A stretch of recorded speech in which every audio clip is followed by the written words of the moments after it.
বিসমিল্লাহির রহমানির রহিম। হে জগতবাসী, আজ আমি শামীম আলী চিশতি আপনাদের সামনে যে আলোচনাটি নিয়ে হাজির হলাম, অবশ্যই লক্ষ্য করে শুনবেন।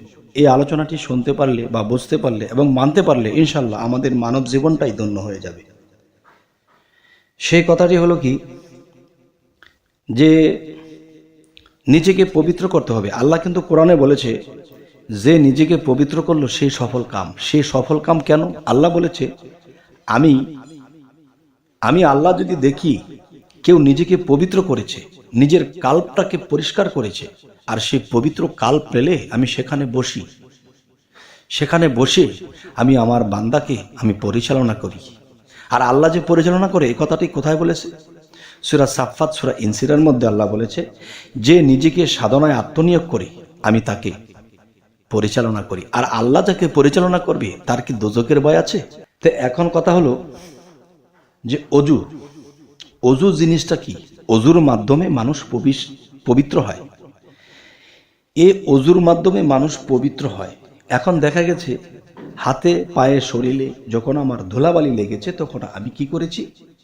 আমি পানি দ্বারা ধৌত করে ফেলেছি, এবং এই দেহটাকে যখন পবিত্র করেছি তখন এই দেহটা পানির দ্বারা পবিত্র হয়েছে।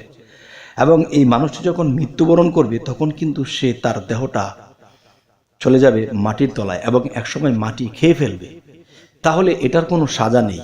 তাহলে নিজেকে পবিত্র করেছি পানি দ্বারা, এটা কিন্তু মাটিয়ে খেয়ে ফেলবে একদিন। কারণ মাটির সাথে কথা দেওয়া হয়েছে যে হে মাটি, তোমার কাছেই তোমাকে রাখা হবে।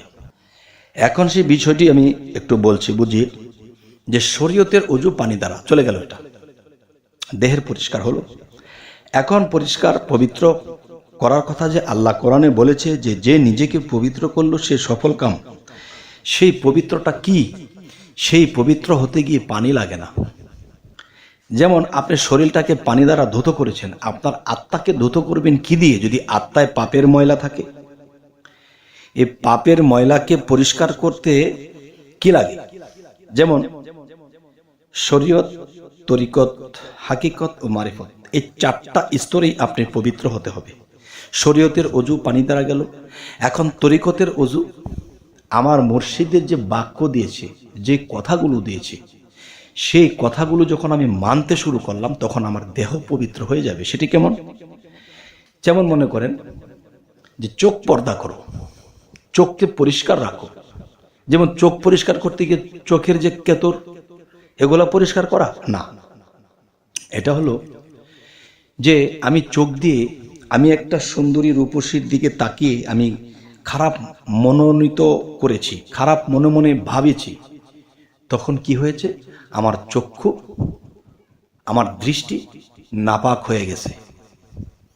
তাহলে এই চোখের দৃষ্টির মধ্যে যে নাপাকি ঢুকেছে, এটা কি পানিতে ধুলে যাবে?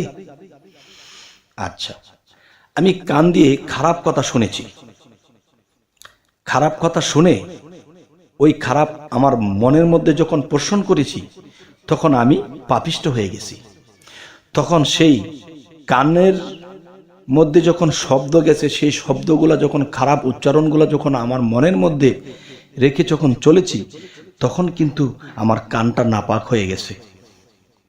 এই নাপাকি পানিটা ধুলে যাবে?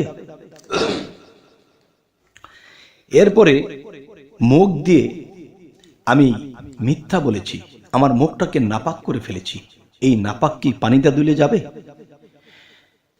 এবং আমার যে দাঁত আছে, এই দাঁতগুলো দিয়ে পরের গাছের ফল আমি না বলে খেয়েছি, তখন কি হচ্ছে? আমার দাঁতগুলো চিবিয়ে খেতে যাইয়া আমার দাঁতগুলো নাপাক হয়ে গেছে, আমার পাকস্থলীটা নাপাক হয়ে গেছে। তাহলে এটি কি পানিতে ধুলে যাবে? তো আল্লাহ যে কোরআনে বলেছে যে নিজেকে পবিত্র করলো সে সফল কাম, সেই পবিত্রগুলো কোথা থেকে আসে দেখেন। আচ্ছা, এখন মুখ দ্বারা, কান দ্বারা, নাক দ্বারা, চোখ দ্বারা আমি যে পাপ করেছি, যে পাপের ময়লাগুলো লেগেছে, যে পাপের ময়লাগুলো লেগে গেছে, এগুলো পানিতে ধুইলে কখনোই যাবে না। এই জিনিসগুলো এমনভাবে তওবা করতে হবে যে তওবায়ে নাসুয়া, যে জীবনে আমি আর এটি করব না, আর এক কথাই শেষ, আর জীবনে এগুলা করিনি। তখন কি হবে? তখন এই পাপের ময়লাগুলো কেটে যাবে, আমার নাক মুখ চোখ কান থেকে যখন এই পাপের ময়লাগুলো নেমে যাবে এবং কানের মধ্যে ডিপা দিয়ে রেখেছি, চোখের মধ্যে পর্দা দিয়ে দিয়েছি, খারাপ দৃষ্টি করব না, খারাপ শুনবো না, খারাপ বলবো না, তখন কি হবে? তখন আস্তে আস্তে এখান দিয়ে কিন্তু পাপের ময়লাগুলো ঢুকে কিন্তু আমার আত্মা নষ্ট হয়ে যায়, নাপাক হয়ে যায়। তখন সে আত্মাকে ধুইবেন কি দিয়ে? পানি দ্বারা তো দেহ দিয়েছেন, এখন আত্মা পরিষ্কার করবেন কি দিয়ে? তখনই আত্মসাধনা করতে হয়।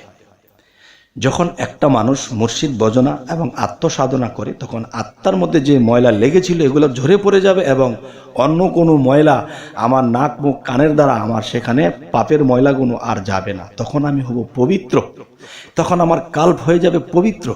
তখন আল্লাহ কি বলেছে? যে নিজেকে পবিত্র করলো সেই সফল কাম। দেখেন পবিত্রটা কোন জায়গায়, আর আমরা এই পবিত্র পানি দ্বারা ধুচ্ছি। আচ্ছা, তাহলে কি পানি দ্বারা কি দেহ পবিত্র করব না? আরে আমার শরীরে যদি ময়লা লেগে থাকে আমার থেকে তো খিট লাগবে, তখন আমি তো ধুয়ে পরিষ্কার করে ফেলবো। কিন্তু আমার আত্মার মধ্যে যে ময়লা লাগিয়ে রেখেছি সেটা থেকে তো আমি মুক্ত হলাম না। তবে হে জগতবাসী, আজকের এই আলোচনাটি কি করা হচ্ছে যে কোন ওযু না হইলে আমার আত্মায় ময়লা থেকে যাবে, আর আত্মায় ময়লা থাকলে তখন আল্লাহ আমার মধ্যে আসবেন না, তখন আমার মধ্যে শয়তান বসবাস করবেন। আর শয়তান যখন আমার মধ্যে বসবাস করবেন তখন কিন্তু ইহকাল পরকাল আমার সবই শেষ। ধরে থাকতে হবে শয়তানের বেশ আখেরাতে এবং দুনিয়াতে। এখন যে আমি কথাটি বলবো, যে নিজের কাল্পের তরুতাজা রাখতে হলে কাল্পের জিকিরগুলো করতে হবে নিজ মুর্শিদের কাছে, সে জিকিরগুলো নিয়ে এক। দ্বিতীয়ত হলো কান নাক মুখকে আমি হেফাজত করব, পর্দা করে দেব যেন আমার মুখ দিয়ে খারাপ না বের হয়, কান দিয়ে খারাপ না শুনি, চোখ দিয়ে খারাপ দৃষ্টি না করি, মুখ দিয়ে মিথ্যা না বলি। তখন কি হবে? তখনই দেখা যাবে আমি পবিত্রর কাতারে চলে গেলাম। আর যখন আমার মধ্যে আল্লাহ পবিত্র জিনিসগুলো দেখতে পাবেন যে তার মধ্যে সেই নাপাকি নেই, তখনই কিন্তু আল্লাহ তার মধ্যে আসবে এবং তাকে পরিচালনা করবে। আর আল্লাহ যদি আমাকে আপনাকে পরিচালনা করে তাহলে ইহকাল পরকালে আমাদের আর কোনো ভয় নেই। তবে হে জগতবাসী, আজকের যে আলোচনাটি সেটি হলো, আজকের আলোচনায় আমরা যা কিছু বুঝলাম যে পাপের ময়লাগুলো প্রবেশ করে আমাদের 4টা স্থান দিয়ে, নাকের কুকর্মের দ্বারা, কানের শোনার দিক দিয়ে। হে জগতবাসী, চলুন আজকের পর থেকে আমরা কানকে, নাককে, মুখকে এবং চোখকে আমরা পর্দা করে দিই। সেই পর্দাটি কিন্তু বোরকা দ্বারা নয়, সেই পর্দাটি করতে হবে যে আমরা সেই কান দিয়ে ভালো কথা শ্রবণ করব, মুখ দিয়ে হক হালাল খাবো এবং চোখ দিয়ে ভালো দৃষ্টি করব, তখনই পর্দা হয়ে যাবে। এখন দেখা গেছে আপনি কিংবা মেয়ে মানুষেরা যখন বোরকা পরে তখন কিন্তু সে নিজেকে প্যাকেট করে ফেলেছে, কেউ তাকে অঙ্গ প্রত্যঙ্গ দেখতে পারে না, কিন্তু সে কিন্তু বোরকার ফাঁকেটা সবই দেখছে। যদি মনের মধ্যে ডিস্টার্ব থাকে তো বোরকার ফাঁকেটাও কুদৃষ্টি করা যায়। কিন্তু আমাকে কেউ দেখলো না, আমার থেকে আরেকজন সংযত রইল, কিন্তু আমি কিন্তু নিজে সংযত রইলাম না। তার মানে অন্তর থেকে পর্দাটা করতে হবে। তবে হে জগতবাসী, আজকের এই আলোচনাটি আপনাদের সাথে কেন করলাম, কিন্তু মানুষ কিন্তু একটা ভাগ বুঝতেছে যে নিজেকে পবিত্র করতে হবে, এটা পানির উপর দিয়ে চালিয়ে দেওয়া হলো। কিন্তু পাপের ময়লা তো কখনো পানিতে ধুলে যায় না। তো এই জিনিসগুলো হয়তো আরো ভেঙে বলা যেত, হয়তো অতটুকু আপনাদেরকে বলতে পারছি না।